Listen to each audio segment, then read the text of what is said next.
Bom dia a todos. Good morning to you all. It's an honor for me to open the 2025 edition of Brazil Africa Forum. I was here in other editions by the invitation of João Bosco. It's so great to see the renewal this forum brings to us, and this topic is very familiar for me.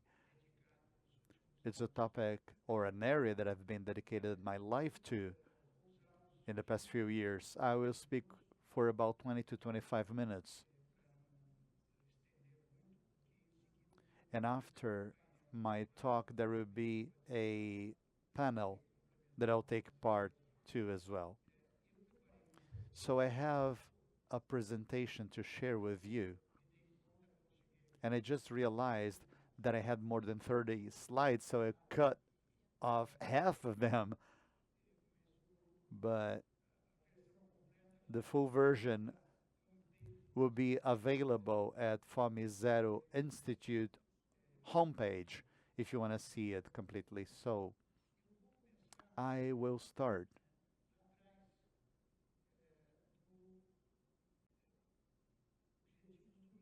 Talking about the NDG that we had before the SDG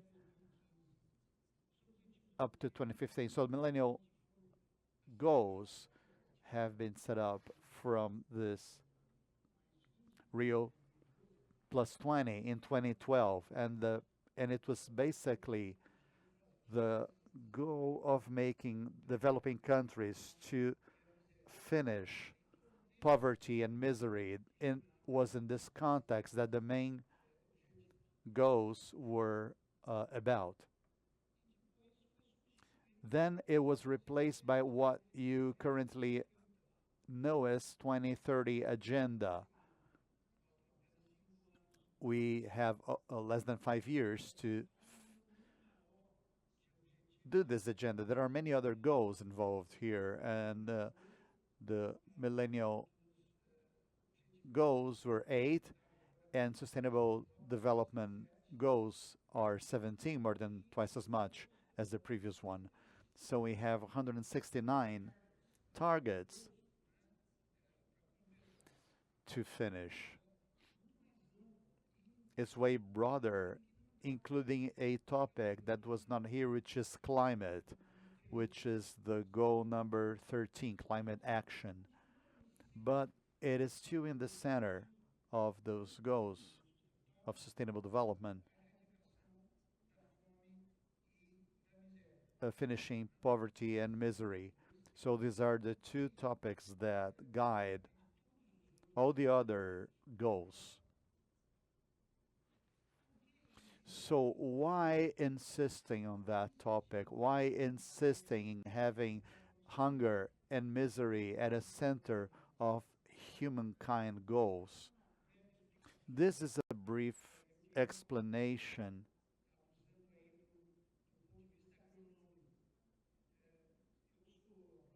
I'm an agronomist, so was my father, so is my son, but agronomists has this bias. They think everything is solved by increasing food production. And I'll show you that this is no longer true. Basically, the goal to feed all and finish poverty or misery has to do with climate change that we are currently facing, with all economic crisis and inflation, as well as social conflicts and wars.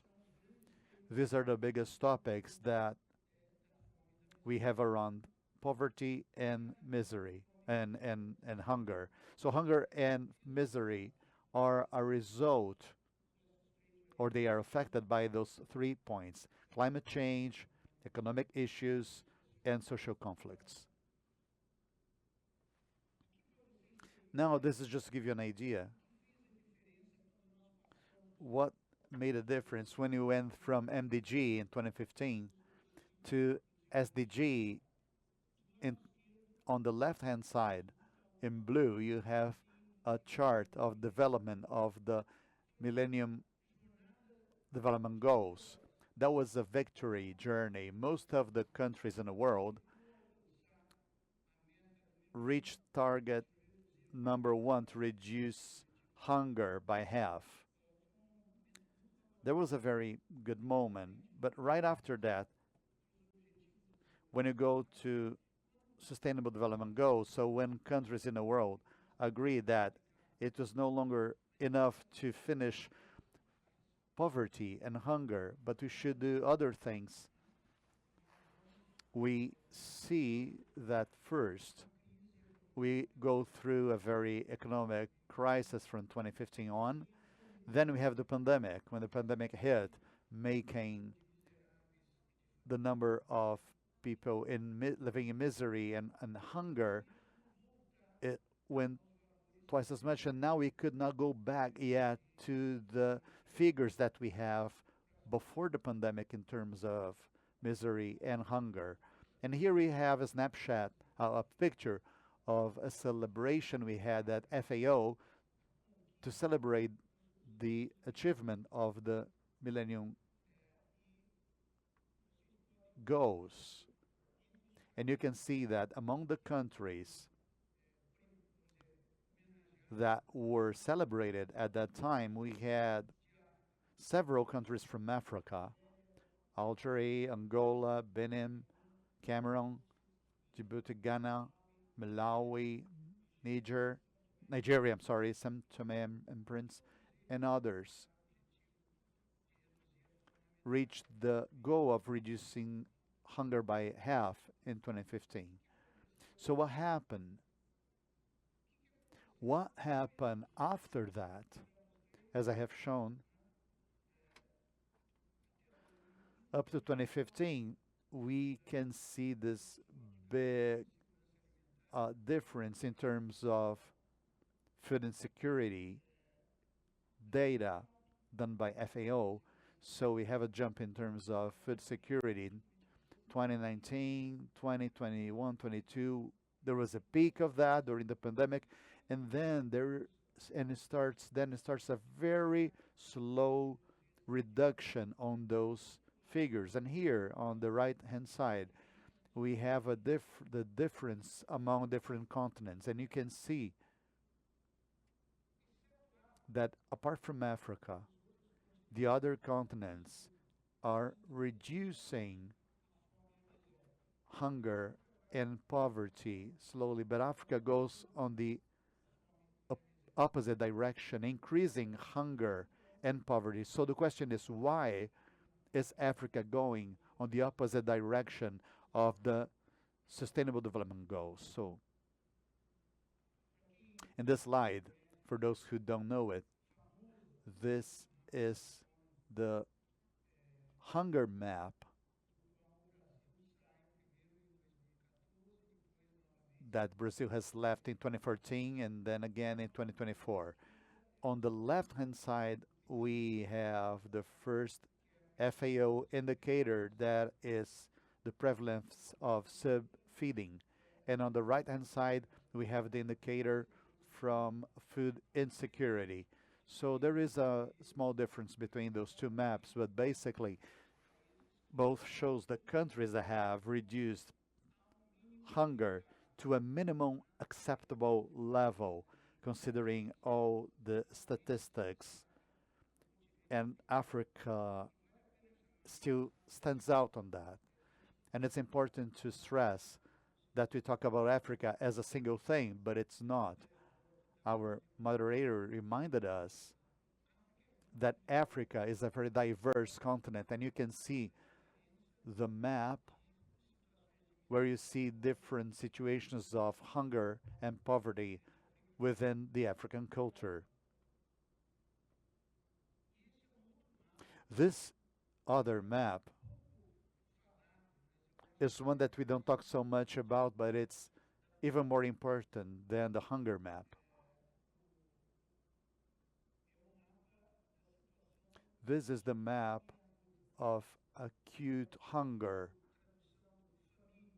It's a famine. famine when people are really starving. There are people dying every day because of hunger they are facing in those countries. So here you have that you can see that African countries really stand out here with 282 million people living in countries where people are dying every day with hunger. Next slide, please. So to sum this up, I would say that here we have the major numbers. Here we have 733 million people who are facing hunger, chronic hunger situations, 2.3 billion people facing food insecurity. And food insecurity is a little different than hunger. It's when you don't know when you are going, if you're going to have something to eat. So you don't have enough money to buy the food that you need until the end of the month, for example. And there is a huge percentage of people, almost a third of the population globally, are in this situation. And another, even larger number of people who aren't able to buy healthy foods. So when they have fruits and vegetables, they only have the bare minimum to stay alive. And then finally, we have 282 million people in acute food insecurity situations who face famine or in famine conditions. So the four main causes of hunger in the world are, as we see here up at the top, economic inequalities. This is the major cause for hunger in the world. And I usually say that it isn't that there isn't enough food. We produce more than enough food to feed the global population 1.5 times. And the forecast is that until 2050, we won't have any problem with food production, even with the climate changes. The problem is people don't have enough money to buy the food.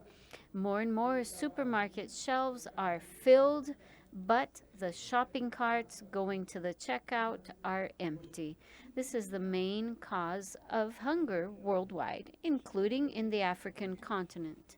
The second element that drives hunger are conflicts, wars. The third is climate change and economic crisis. Next slide, please. Now, why have we seen this retrocess in Africa? Why have they fallen back, many countries fallen back into these chronic hunger conditions? So on the left, we see the hunger map, comparing it to the map on the right, where we have the countries that depend on imports to feed their population. You can see that these places where we have a greater percentage of hunger are the countries that depend on food imports. So this frailty is one of the determining factors of this food insecurity condition faced in these countries. Next slide, please. The second is the topic that we mentioned of conflicts and wars around the world. Here we have a map of the existing conflicts in the African continent and the dimension of these conflicts. We have talked quite a bit about Gaza, but we forget about a conflict that I consider might be even worse in terms of the number of people that are involved, which is in South Sudan and in Sudan, two countries that are destroying each other through internal wars and conflicts, and they are using hunger as a weapon of mass destruction. So they surround the cities. In fact, both of the capital cities have been surrounded, and they basically keep food supplies from coming into those cities. And so we have some other countries where we have these conflicts, Somalia and Ethiopia, which have these conflicts related to hunger. So they have the internal conflicts and wars, they have prolonged droughts that are only aggravating the hunger situation. Next slide, please. A third element that is going to affect the situation of the food security. So we have the conflicts. Next, we have climate change. So unquestionably, Africa is the continent that has suffered the most impact from climate changes. The increase predicted or forecasted for this year is we hope to reach 1.5, and in the climate in degrees in Africa could be 3, so twice. So the impact of the climate change in Africa is or has the greatest impact globally. Next slide, please. So on this slide, we have the conflicts and climate change together. And here we have in this graph the countries that have suffered the greatest impact from these two issues in Africa. One of the most important effects or impacts of this combination of climate change and internal conflicts are displacement of people, especially from the Sahara and Sahel Desert. So the region underneath the desert in the northern part of the African continent, these populations are displaced during the year, and they end up migrating to other countries because of hunger, drought, things like that. Next slide. And I'm going to wrap up saying that unfortunately the problem is no longer only the hunger. Today we have also another problem which is increasing, which is eating poor quality foods.